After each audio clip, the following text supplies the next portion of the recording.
Welcome back to The Explainer. Today we're diving into a scenario that is universally stressful, but, as we're going to see, totally fixable.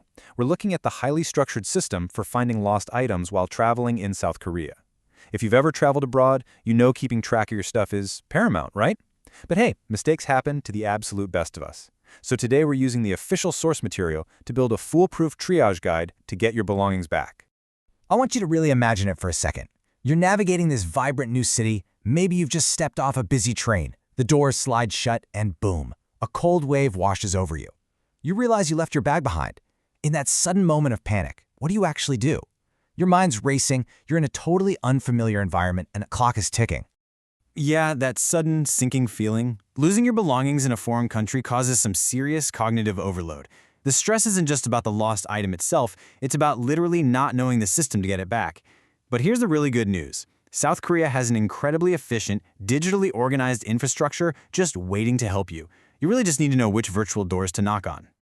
Okay, so let's dive into the roadmap. We're going to cover, first, the sinking feeling. Second, first stop, Seoul Metro. Third, the national hub, Lost 112. Fourth, the traveler's guide. And finally, number 5, your recovery action plan.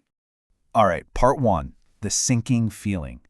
So, the very first phase of our triage isn't really technical at all. It's actually about managing that immediate anxiety. Going into a blind panic just won't get your passport back, right? To turn that panic into a concrete process, our source material maps out 3 specific official recovery portals. Think of them as digital keys designed to handle entirely different stages of your lost items journey. Moving on to part 2. First stop, Seoul Metro. Okay, when you lose something in transit, your response needs to be immediate and highly localized. You don't want to start at the national level. Your very first line of defense is the Seoul Metro Lost and Found Center portal. That's at smrterenta.co.kr/en/lost. If your item slipped out of your pocket on a subway car or right on the platform, this specific portal is the immediate net catching items lost within that local transit network. Section 3, the national hub, Lost 121. Now, what if you aren't sure exactly where you lost it? Or maybe it doesn't show up at the local transit center right away. Well, that's where Lost 112 comes in. The source defines this as the official portal for guidance on Korea's subway lost and found procedures. So this isn't just a local station's back room, you know? This is the overarching national hub. It provides all the standardized procedures for how lost items are processed, tracked, and claimed across the broader network. And this brings up a crucial comparison. On one hand, you have the local transit search, the Seoul Metro Center, which is basically your immediate tactical strike. On the other hand, you have the official guidance procedures through Lost 112, which acts as your strategic, overarching database. Understanding the difference between these two and searching them in the exact right order is literally what separates a successful recovery from a totally frustrating wild goose chase. Section 4, the Traveler's Guide. Let's be real, if you're visiting from abroad, navigating local transit rules and national procedures can still feel super daunting. That is exactly where our third digital key comes in, english.visitseoul.net. This acts as an incredibly helpful overlay designed specifically for travelers and tourists. It takes that complex web of lost and found data, cuts right through the bureaucratic language, and offers a streamlined lens on how to navigate the very systems we just talked about.